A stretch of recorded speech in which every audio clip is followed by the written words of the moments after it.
Hello, viewers of the Where Are They Now series, a series that we are producing in observation of our 20th anniversary, where we're sitting down with some of the early pioneers, namely those brave heroes that 𝘞𝘠𝘦 had the privilege of funding 10 or more years ago.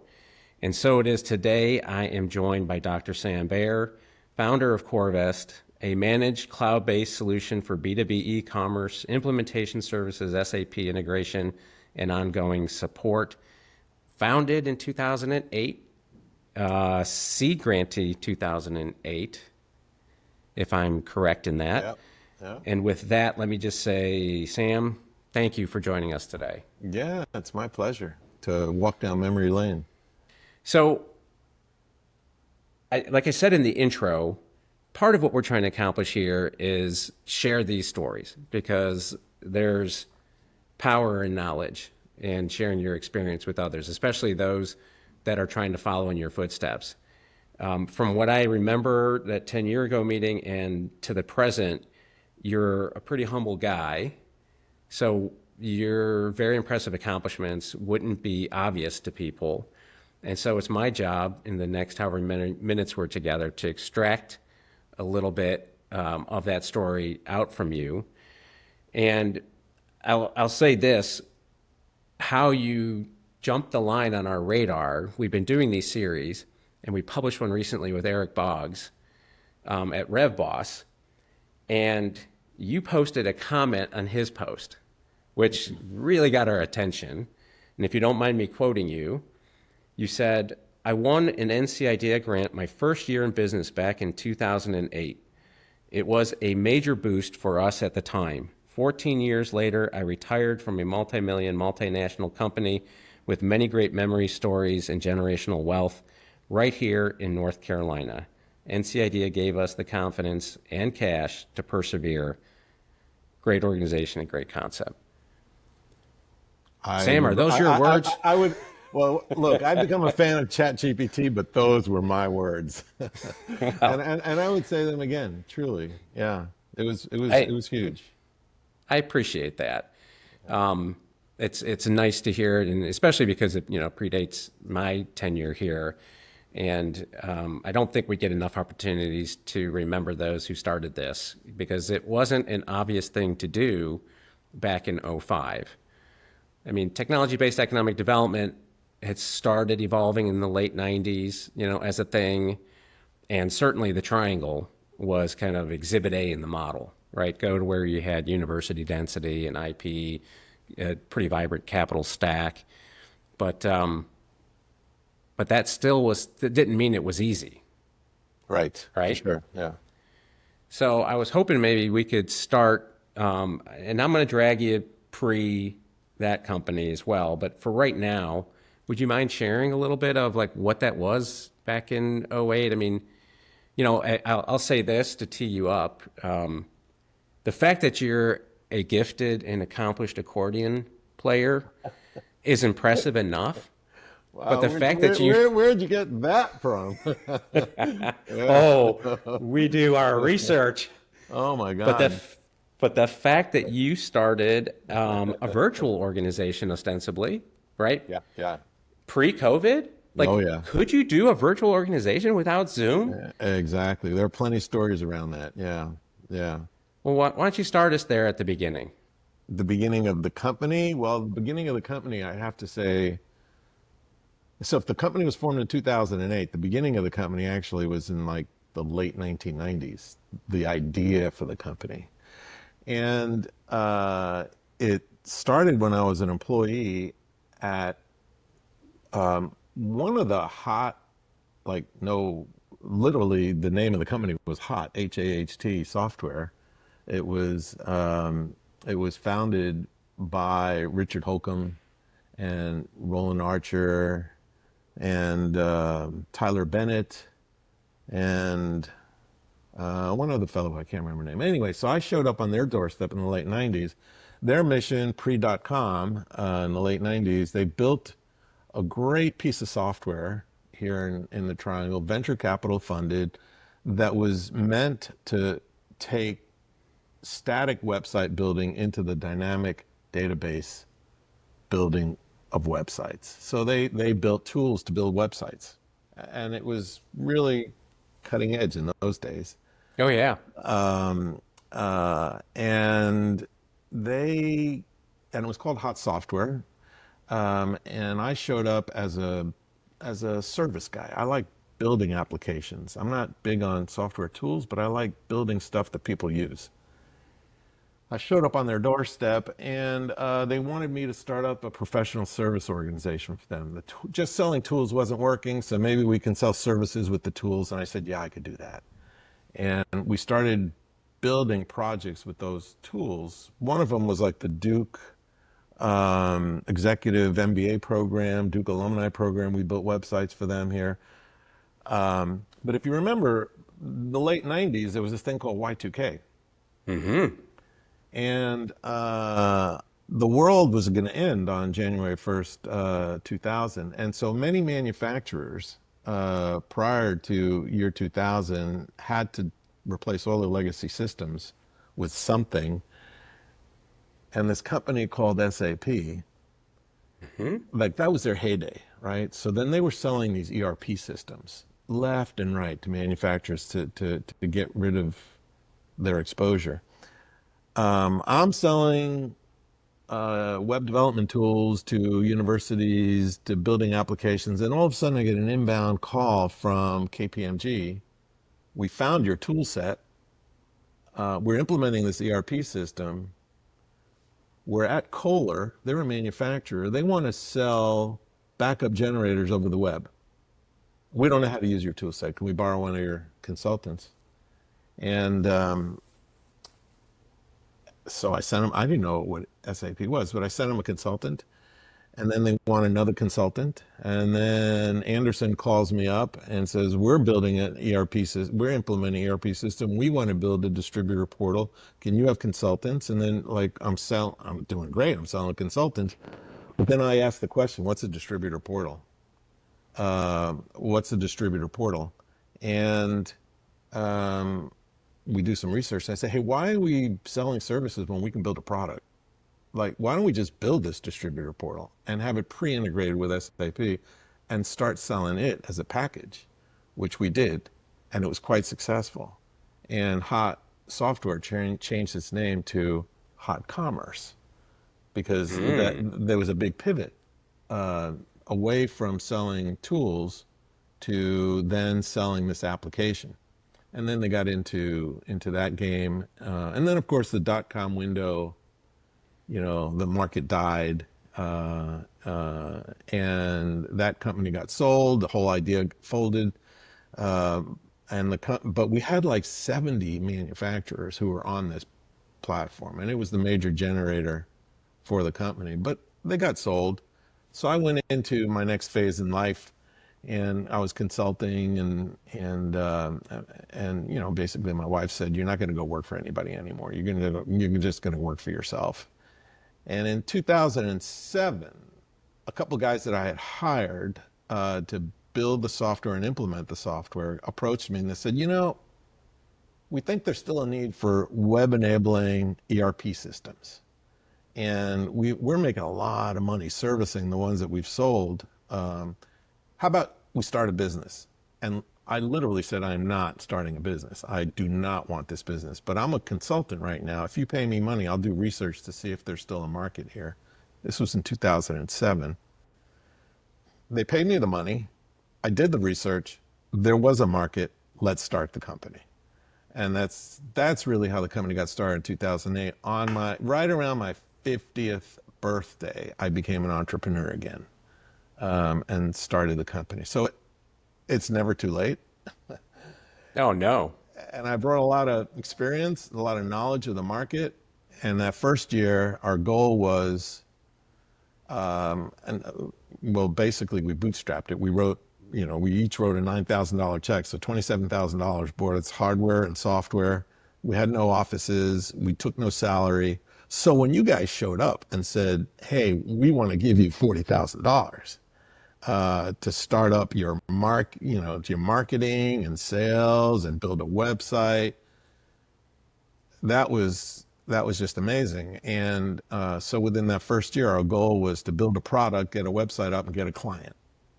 And if we didn't get a client at the end of that first year, we would reconsider what was going on here. But we built the product, we got a client, we put them into production, we got our website, you gave us a grant, and I turned 51.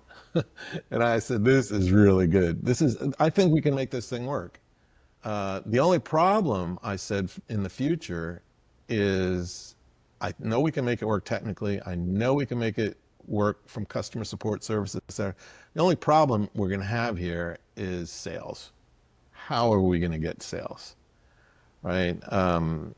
SAP is a big company. They got a lot of clients, but we're a 3-person startup in North Carolina selling cloud software, and that was an issue. Is like I am not shipping DVDs anymore.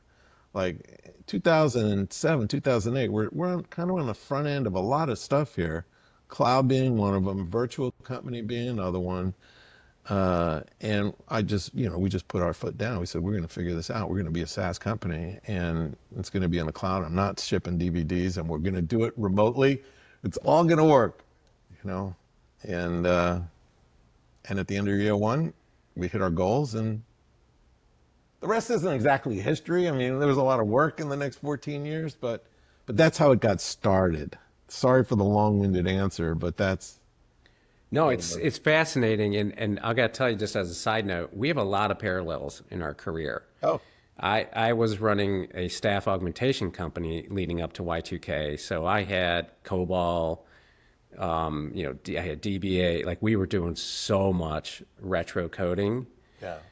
And then that company after Y2K, we started pivoting into the client server space and doing custom app development. And like one of our first big brands that we were working on was a competitor to that Kohler company called Moen, at least on the faucet side of the business. Yeah. Oh, yeah.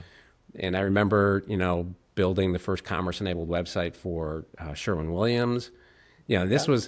It blows the mind. A couple guys talking here down memory lane. It blows the mind that you could charge $1 million for a website that could take a credit card order, that any kid now on GoDaddy or Square, right, can have functional for less than $50.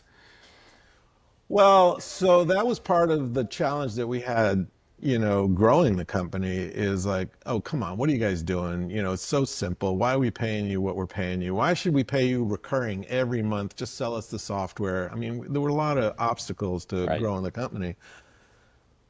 But at the core, our whole mission, our whole mantra there was we believed that in the SAP market, this web thing was going to be a distraction for these manufacturers. They didn't want to be. We learned that at HOT when we implemented those 60 or 70 websites in the chemical industry. Credit cards was not the thing, right? Nobody paid by credit cards. It was B2B. This is not to the consumer, right? So, interestingly enough, our first client didn't even want a catalog.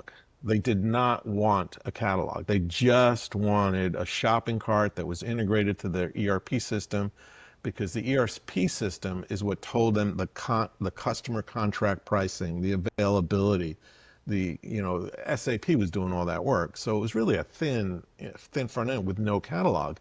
When we got to client number 2, a company called Drive Medical, now they were a distributor selling to retailers. They sell, wheelchairs and walkers and that sort of thing. And they said, we need a catalog. So I looked at my partners and I said, I think we should build a catalog. And they said, nah, why don't you find more manufacturers that don't want a catalog? And I said, they want to pay for us to build a catalog. I think we ought to build a catalog because it might come in handy as we grow this company. And we found an open source catalog and we cobbled it together and we gave it to them. And the key asset was the shopping cart connected to SAP, a live shopping cart that, as you hit enter, updated pricing and inventory, availability, shipping. And that to this day, I think, is still what is the key asset of the company. It's that integration to SAP in real time that we were able to convince a bunch of manufacturers that, you know what, you don't want to go into this business. We'll just get rid of your headache. Right.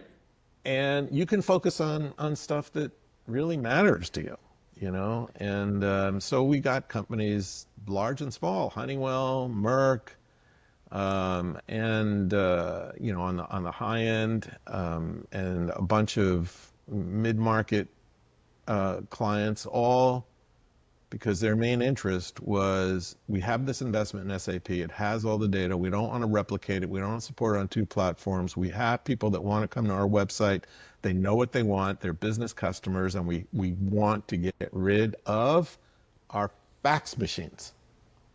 That was, which by the way, Yes, they're still ladies there, and right? gentlemen, there was a time orders were processed with fax machines. Yeah. Let me ask you about the kind of the fidelity to SAP. Were you ever tempted, JD Edwards, Bon, Oracle, PeopleSoft, you know, the rest of Yeah. the JBops, as we used to refer to them? Yeah, exactly. So we learned that lesson at Hot. You know, we were venture capital funded, so of course, why limit yourself to the SAP market, which is like, you know, the #1 ERP in the world. Why not? Why limit your market? And it's the same old thing for other, you know, and in fact, JD Edwards was the next one. And so we said, all right, we'll explore it, right? It turns out that from a technical standpoint, one could argue, yeah, it's just you'll figure out what the APIs are and you'll build it. But that's not all that there is to going into that market. You have a whole new ecosystem of competitors, service providers, third-party implementation partners, a whole nother history. So everything, it would have been entirely different. We sold 1 or 2, you know, out of 60 or 70 on the SAP side. And honestly, what we learned was we don't belong there. We really need to focus, and let other people go into these other. It's an illusion to think that you're getting a bigger market, playing in a bigger market space. You'll increase your probabilities of winning. It's really, what we learned was just focus even tighter in the SAP space, hone in their value prop even more. Get good partners that could refer you in, and get good references, and you know, and that catapulted us. Yeah, that it's interesting. I said we've had a lot of parallels, right, in our Yeah. career. And in the late '90s, I was in a venture-backed. It was about 160 million in VC from GTCR out of Chicago, and we had 5 ERP practices. So we had one for the JBops. Yeah. And when when that market started collapsing, right, and I was one of the last remaining survivors. We went from a 600-person company with offices from coast to coast to it all. Side note, it all imploded, just weird coincidence, on 9/11. Oh. So there's a whole story for another time, or maybe Yeah. a libation Yeah. on that. But I remember, you know, we'd go with the venture capital oversight and the C-suite and say, let's pick which of, you know, and SAP was like the strongest of the practices. Like, Yeah. so because we were losing money across the board, but you know, you do that kind of the tourniquet, you put it on, and you keep tightening it down. And you go, okay, Right. how are we going to cut our way to profitability? Because that was never a factor. They were just living for the IPO. It's easy to say how stupid it was in hindsight, but at the time, Yeah. and our company was the last one that had been bought and, you know, rolled in. And thankfully, unlike all the other companies, we took the majority in cash instead of stock. And we were dubbed, you know, the scaredy cats, Right. you know, the chicken littles. And we were just like, man, you bought us because we were profitable. You know, we built good business on sound practices. Like, and here, you know, we were burning, I think we had at the peak, we were negative 4 million a month. Yeah, so I had experienced that when I was at Hot, and you know, when the company got sold, and I was fired actually right before they got sold, because I kind of disagreed with much of the strategy that they were trying to puff themselves up to look for, to look good in front of the VCs. So I learned that I did not want to take any money in building this company if I was going to start this company. And I went to my partners and I said, there are some ground rules here, and this is going to be one of them, right? It's going to be hard, but we have more experience on the face of the planet than any three people in, here. So let's trust ourselves. And I know that between the three of us, we can get this thing done. And I don't want anybody else in my business, and I don't want them to be giving me money. But it's going to be hard because we financed it a little bit, certainly a year's worth of salary. But the goal was customers need to fund the company. If there are no customers and if they aren't going to pay for it, we have no company. I'm going to interrupt you because our young fund founders, the ones coming up for the first time, and young's not even the right term. Yeah. The fastest growing group are 40 and over. But what I mean is first timers. Yay, old timers. Yeah. Yeah. Well, the first timers, they need to hear what you just said. The customers need to fund the company. Yeah. There's a narrative now that says, you're only legitimate once you raise, a round. And I tell them, if you need to do that, that's great. And there's reasons to take on, equity funding. But if you're wildly successful, it'll be the most expensive money you ever raise. There are certain capital intensive businesses that require infusion up front to get started. Software is not one of them. That's right. And now more than ever, right? Now more than ever. So technology businesses, the last thing you want is for somebody else to short circuit your learnings, because they're not gonna. Like, they've had their learnings in their world, which is great, and they have cash, and they have confidence, and maybe they have process information, and all that is good, but you don't want their money, because then you're going to contort yourself to it, and you don't want that. You need the integrity of your convictions, and customers have to fund your business. And again, I don't say that with any ill will towards the capital stack. The region has benefited immensely. From the funding that's available here, but it shouldn't be like your reason for existing, like just that's the chase, because it really distorts whether or not you have market product fit. Exactly.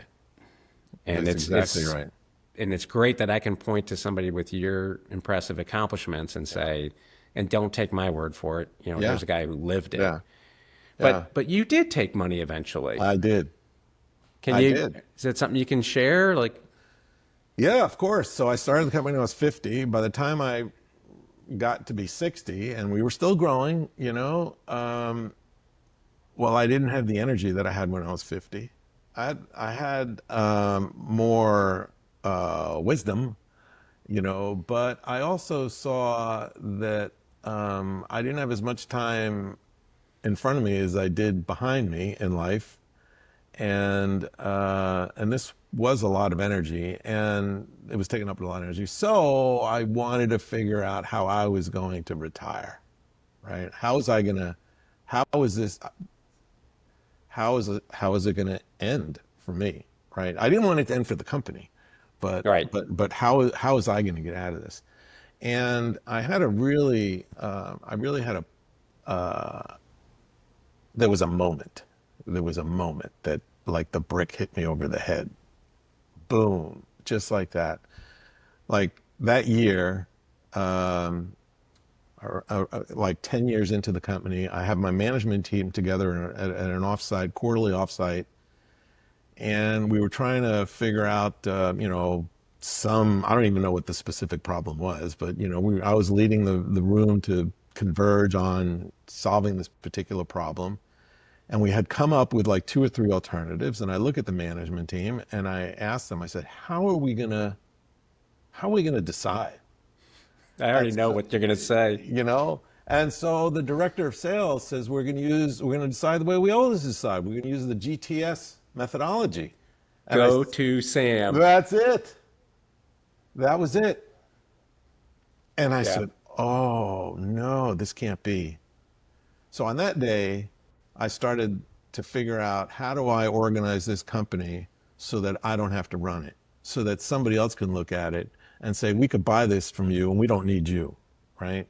So my goal was to start creating a market for the company and seeing what was out there.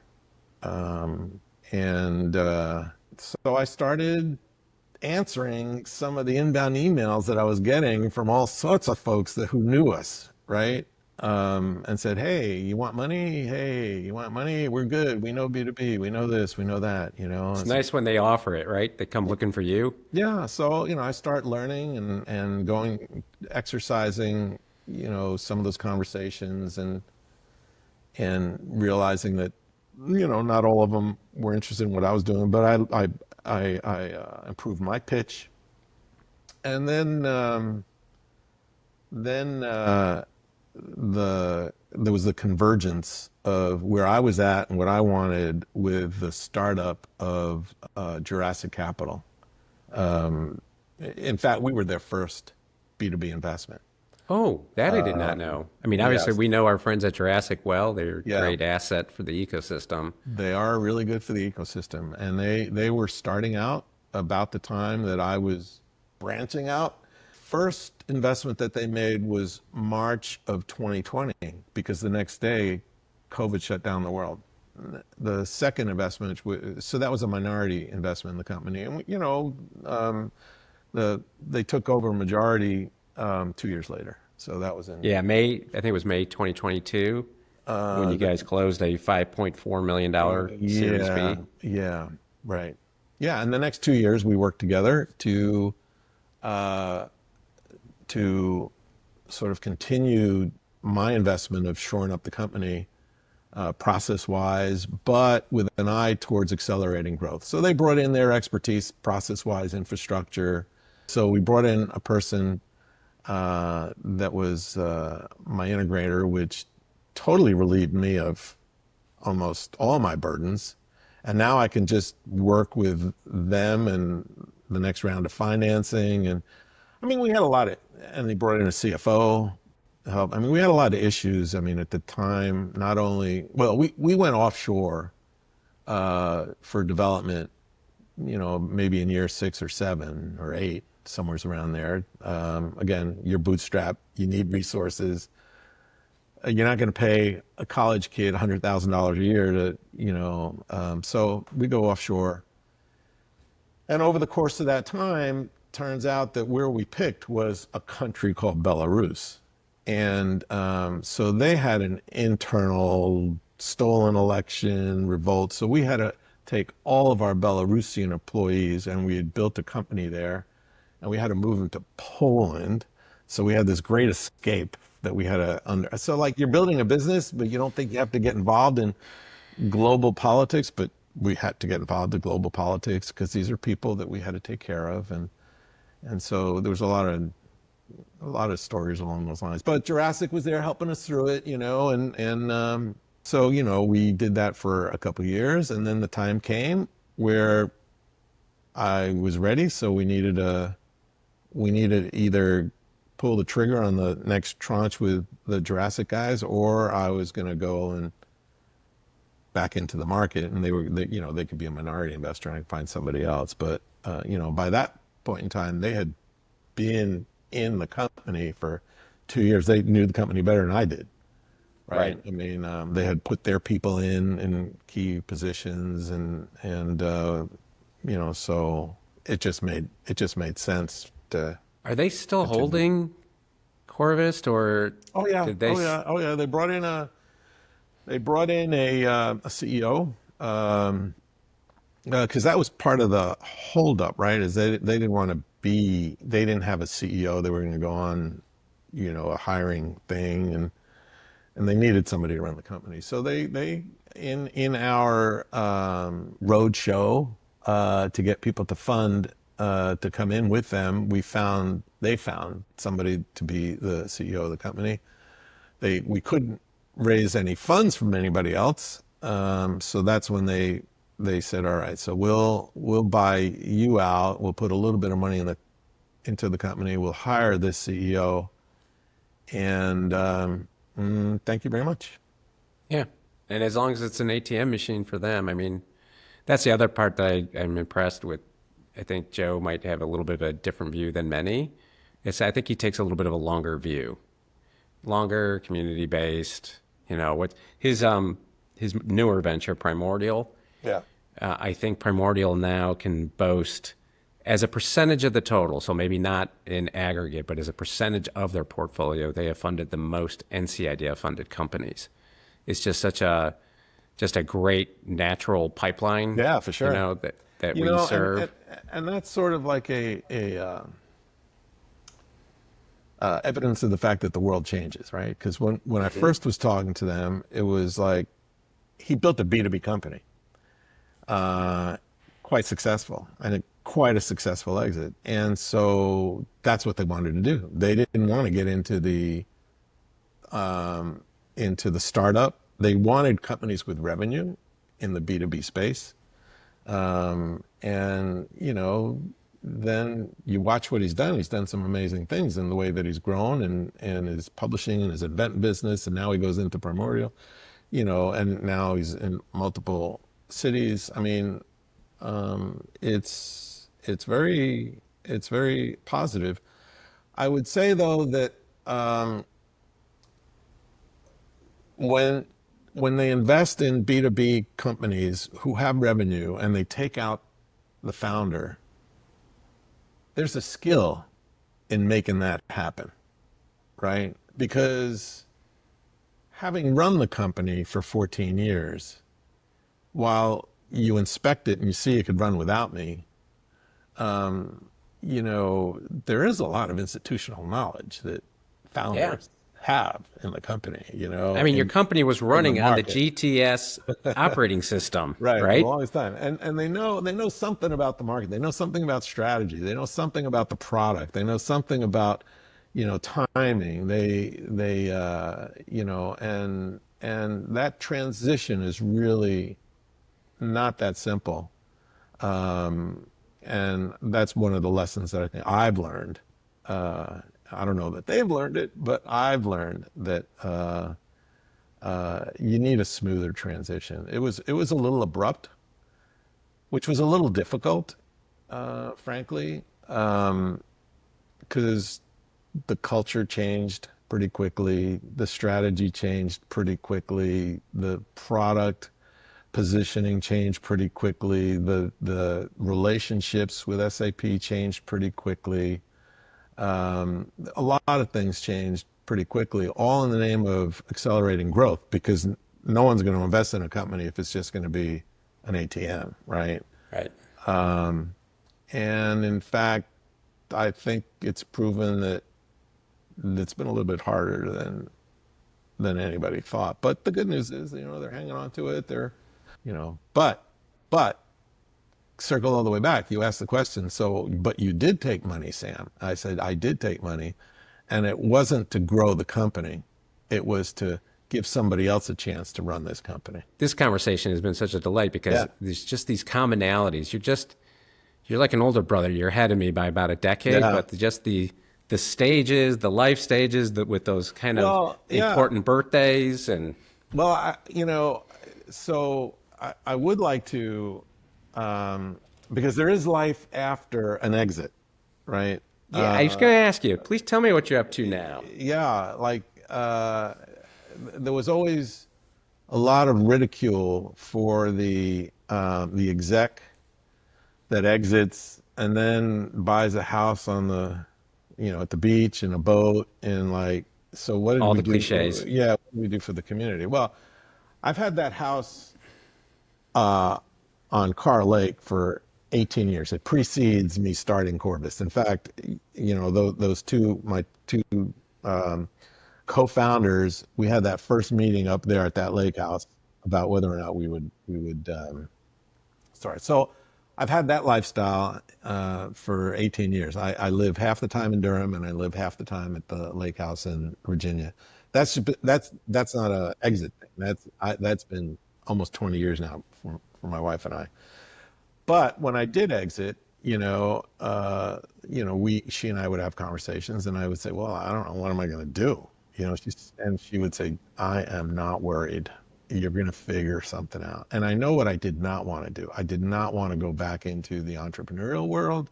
I didn't want to go into the ecosystem. I was tired of that, right?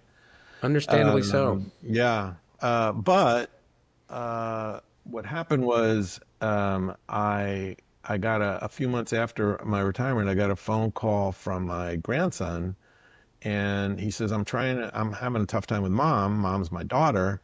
And I said, what's going on, Colden? And he says, well, I'm trying to buy an upgrade to my gaming console. I want a really killer gaming computer. And all she's saying is no, right? She's just saying no. And I said, like, let me talk to her and I'll get back to you. I asked her, can I teach your son how to negotiate? He was 12 years old at the time, 13 years old at the time. Can I teach him how to negotiate? Because the skill that everybody really needs, and not just lawyers and politicians, but entrepreneurs and employees and parents and grandparents, is how to negotiate. How do you win-win negotiate? And so I went through with him this exercise for a couple months. He got his computer. Mom was happy. I was happy. I created all my experience in negotiating. I compressed it into a framework that since then I've now been teaching locally at co-working facilities. At some, I've taught it at Nutanix. I'm teaching it at Pendo. I did a TEDx talk on it that's coming out next month. And so my whole life now is about win-win negotiating. How do you confront conflict in a way that you can improve relationships with people, not run away from it, Man, not to is accommodate this it. the Yeah, time for that skill or what? exactly, exactly. So I was totally motivated. And so there's an organization 1,000 feet from my house here in Durham called 𝘞𝘠𝘕 Networking. If you haven't been to 𝘞𝘠𝘕, they're a co-working facility for nonprofits. And so there are 50 some odd small businesses here who are doing wonderful things for the community. They're all entrepreneurs, but they don't see themselves as running businesses. So I'm here coaching them, coaching the executive director at 𝘞𝘠𝘕 on the co-working facility, and teaching negotiating courses at 𝘞𝘠𝘕 to help them through what normal pains of growing nonprofits and for-profits are on a daily basis, negotiating with suppliers, with landlords, with employees, with. Yeah, I'm fond of saying that for what we do, right? We can be a happy warrior. We can use our voice for people that can't use theirs because they are worried about being unfunded. That is one of the, I think that's probably the single largest benefit of being a private foundation. I'm not risking state funding that I'm not getting. I don't risk federal funding that I Right, don't get. right, exactly, yeah. So I feel that comes with a responsibility, though. We can't just like be happy about that and say, "Oh well, sucks to be you guys," and we go on our merry way. I think it's if you're authentically committed to serving these people, and that's we exist to serve founders, then we have to kind of punch back. I could probably use some advice on being a little less confrontational. As a matter of fact, at my last board meeting, I predicted that I will, as I get older, that old adage, you have less somethings to give. And when I see malfeasance and injustice in the world, I just want to use my bully pulpit and call it out and smack it.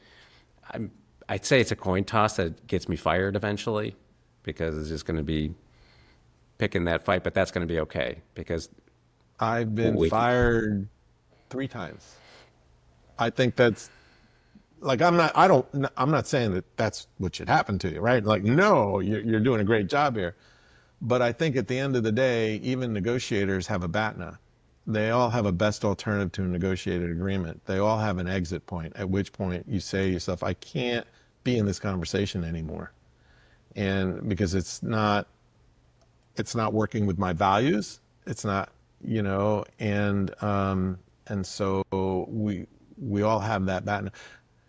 What I tell young entrepreneurs is, especially people who want to become entrepreneurs, is if you're going to exercise your BATNA, have a 6 to 12 month runway of cash in the bank, Right.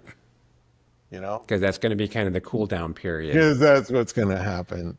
Right. Exactly. You know, Like I call it FU money, but I'm not going to say that. You know, it's like, yeah, yeah.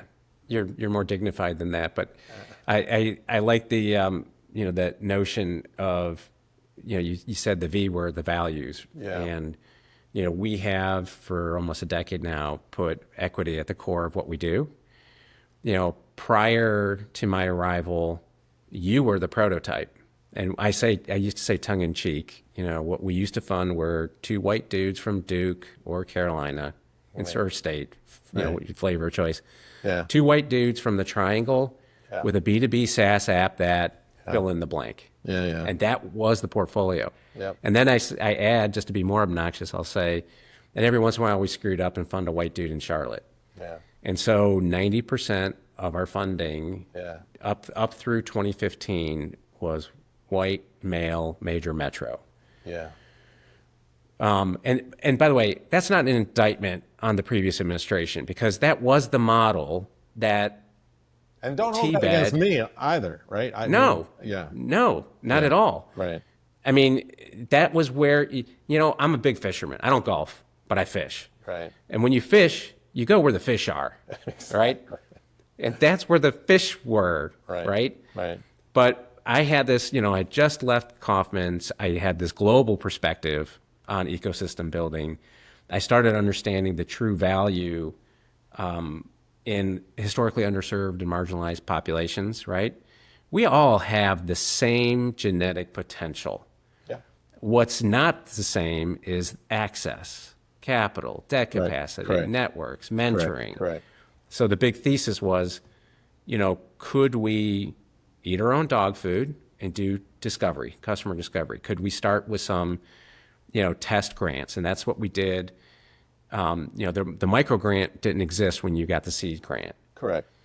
We created the micro grant about 7 years ago because despite our best efforts, we were still not seeing much equity and diversity in our grant making. And so our thesis was, maybe if we had an earlier intervention, all the way back to the idea stage. Right. And it was an experiment. We didn't say we were going to run it, you know, in perpetuity. We just said, let's try a couple cycles. Right. Fast forward to the present, you know, what's the result? Over 70% of our funding now goes to women, minority, and rural founders. Brilliant. And not because we put the thumb on the scale against a couple white guys from Duke with an app not at all. We just invested millions of dollars in the ecosystem grant program to build the capacity of these historically underserved groups. So we've leveled the playing field. And this is the way I used to say it, is like, you see a bunch of kids playing baseball out on a park lot. And then this $1 million motor coach pulls up and the New York Yankees walk off. Right. And in economic development and programs like this, we used to say, well, let the better team win. Right. And if you complained, the narrative was, what? They're all playing baseball, Right. right? Yeah. But one's a bunch of 8 to 10-year-olds Right. with ratty mitts and broken bats, and the other one's the New York Yankees. How's that a fair fight? Yeah. So we just made it a fair fight, and then we sit back and go, okay, let the best companies win. Yeah. And that's how we've seen this evolution, come about. But again, as I said earlier, so my quest, where I think it'll give me the comfort to start thinking about my next adventure, will be how I can figure out a way to just generate more return on what we're doing here. Because if you look at these founders that we're have funded in the last 10 years, it was true in your case. You said it yourself, it was transformational. Yeah. But it really is. And when you start doing that in like rural communities, Yeah. it doesn't have to be a big venture-backed exited company, but a company that grows into like 40 employees in a county with a population of 14,000, Yeah. that's big impact. So let me ask you this question, because this is one that I've been pondering forever. What about the false hope that you provide to the underprivileged in the market? It's akin to, I teach this win-win. I taught it in high school. here in Raleigh, and one kid comes up, and I asked, so like, how are you going to use this? And this 10th grader, 11th grader says, I'm going to use it to negotiate my basketball contract, right? And I'm kind of looking at him and I'm saying, cool, but there's a lot of competition for that, right? But he's his way out, right? So entrepreneur, this is great. You can make your own lifestyle, you make your own decisions, you can build your own company, you can be your own boss, you don't have to work for anybody else. This is hard, Yeah. And so I take your challenge, and I take your challenge, and I understand completely. My best friend in the world, he and his wife have been teachers for almost 40 years. That whole notion that playing in the NBA or the NFL is my ticket out. They've seen that. I would say we're cognizant of that. We don't oversimplify anything. And then the other thing I would point to is that our single fastest growing demographic of funded founders right now are Black women. So, you got to see it to be it. We're helping everybody uniformly. In other words, we're making the same resources available. Those that, take advantage of it more are having better outcomes. They're advancing. We will not be all things to all people. Like, we will not fund, the analogy we use here in the privacy of the office is Susie Pickles. We call her Susie, right? So there's one Susie Pickles who makes a great pickle, and she loves the fact that she sells 12 jars every Saturday at the Durham Farmers Market, right? And if she just had a little more money, she might be able to double that, and that would just make her happy. We love Susie. We wish her well, and I hope it lives a fulfilled life, but we're never going to fund that Susie. Now, the Susie that says, hey, I make great pickles. These are the best gosh darn pickles in the world, and I want them distributed in Whole Food stores across the country. And I need money, and I need help, and I need coaching and networking and mentors to take my pickles, the best pickles in the world, and get them, massive. That's the Susie we're going to bet on.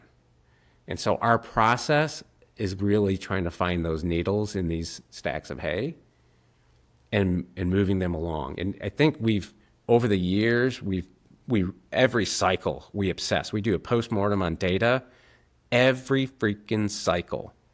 We look at every step.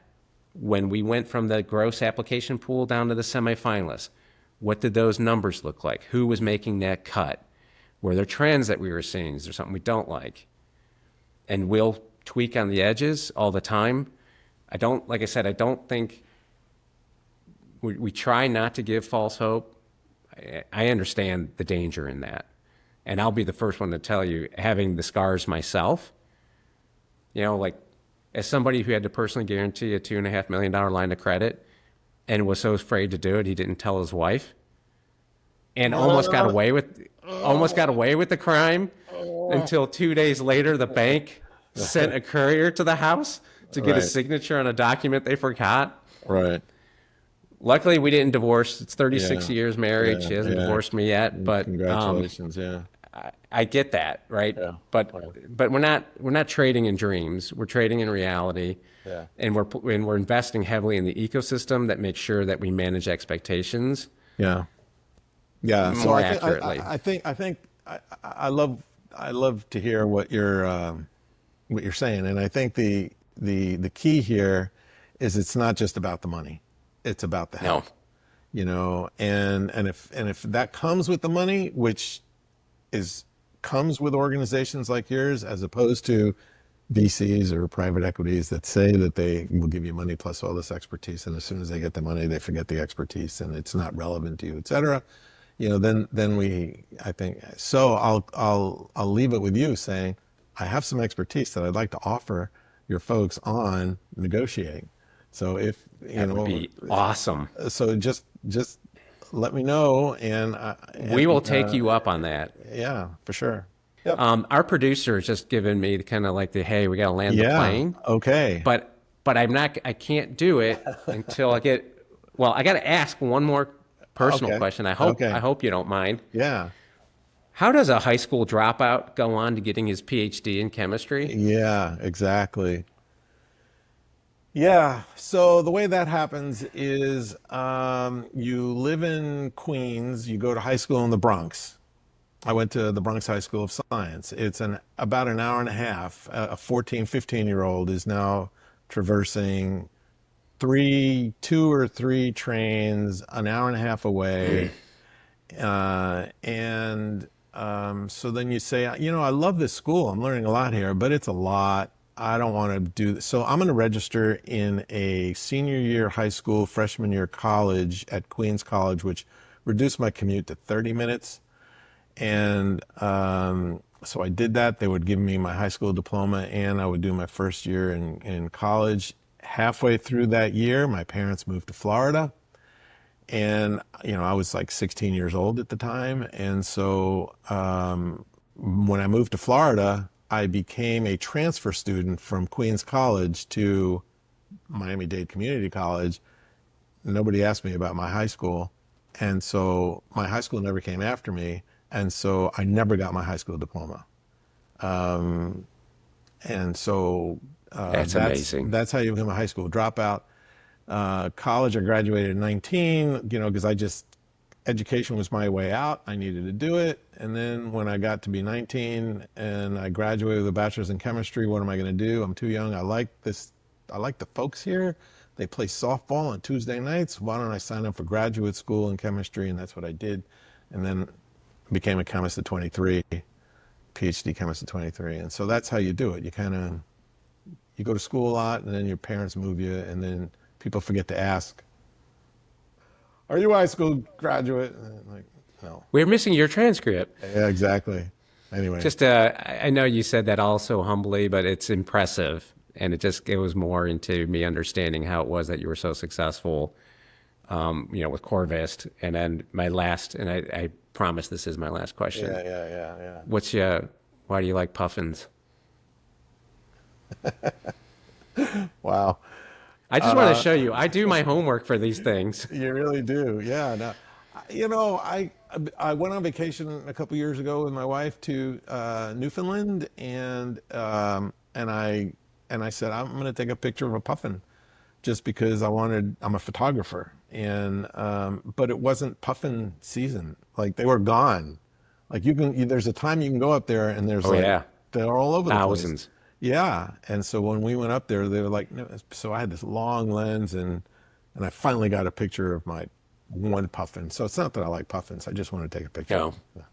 Well, they're impressive creatures. If you look them up, there's a lot of things to be impressed with puffins. Yeah. So, Tom, I really enjoyed the conversation. Thank you very much. I really I hadn't thought about Corevist in 3 years, really, and it was fun to go down memory lane. Yeah, I appreciate it. I appreciate you making time for us, and we're going to definitely follow up. That's the idea. Seriously, it was huge. Yeah. So anything I do to help you guys.